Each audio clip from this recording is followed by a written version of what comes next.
Greetings, you tubulators and tubulons. Look at here. It's an empty engine stand. That's a sad sight. No, not really. It's happy. And here's what we got throwed on this pallet. I got to get her chained down, and I'm going to put some blocks of wood under it to seaport it. Already been cutting some of them up. I'm going to put them on there.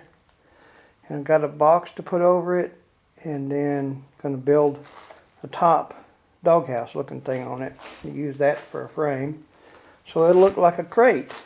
It'll be a crate engine. Okay.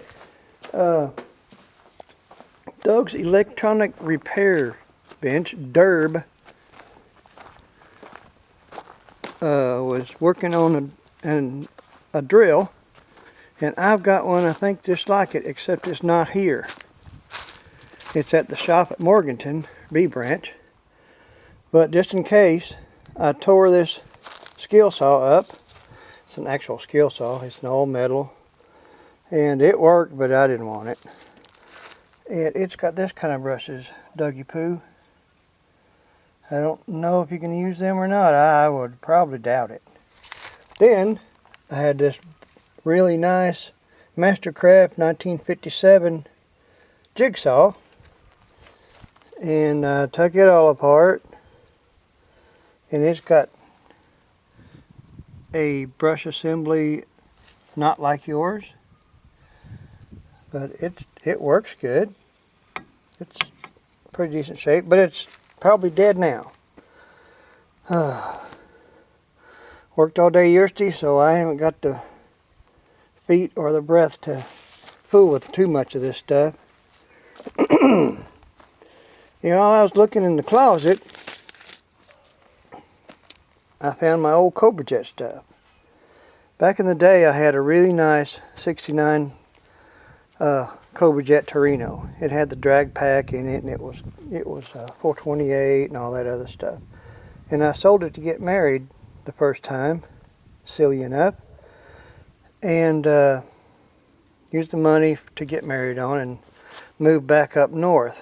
The dealership up there offered me $24 an hour job, and I was down here in Arkansas making $5 an hour hauling rock and doing sheet rocking on the weekend. Anyway, I was working a lot harder than I did when I went back to the dealership, and they called down here and wanted me for some stupid idea. But anyway, this is the stuff I got to replicate my old car with.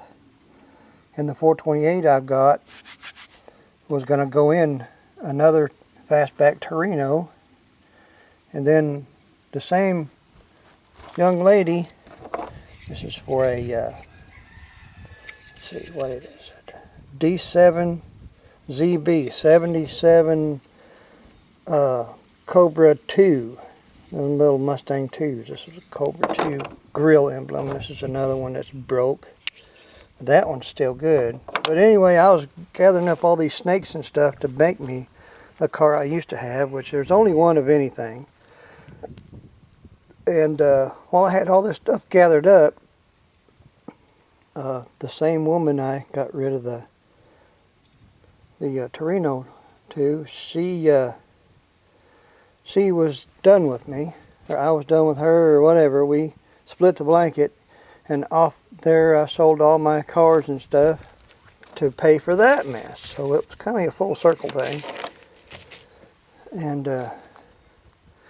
I got a few little parts and goodies left over from that deal, but no car or nothing to put it in. Speaking of cars, look at this young man. Mr. Rich loved me enough to send this to me.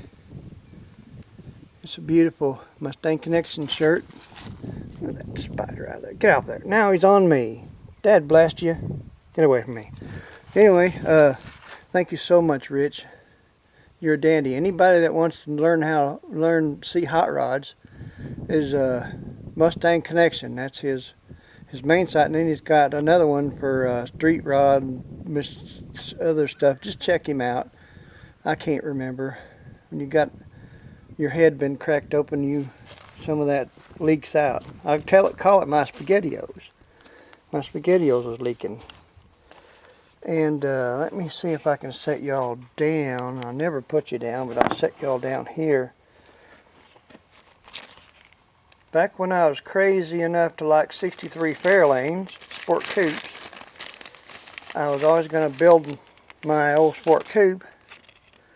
And everybody put names on their cars, then and now, I guess. And let me set this out. It's probably the only time it'll ever get there.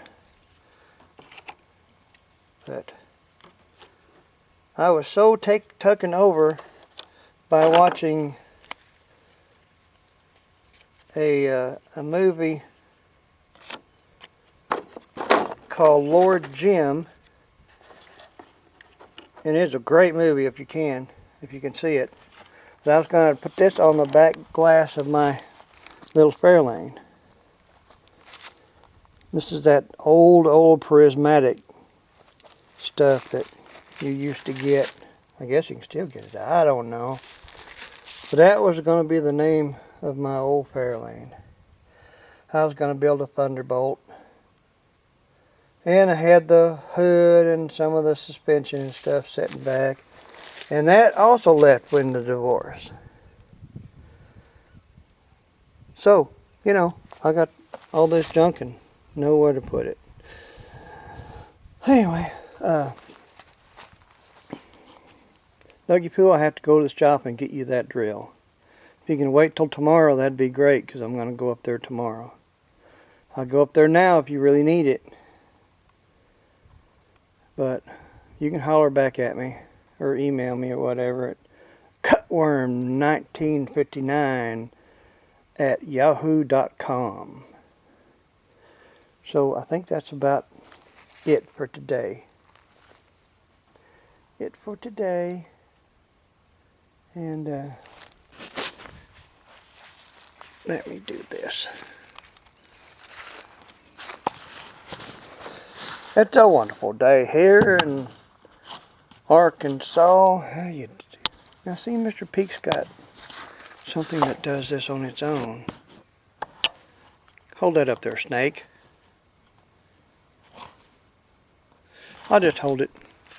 Oh, what's hilarious to me is to see these people on these rest stops with these sticks and their phone on the end of the stick. First time I seen that, I laughed. Had so much fun. And now I see everybody using them and I'm going, that might be a pretty neat thing, because my arm's not getting any longer and they're getting curled up. They won't straighten out like they did, but they still work. Anyway, I love y'all. Y'all take care of each other, because we're the only we got. We. Okay. Bye now. Saranachi, senoritas.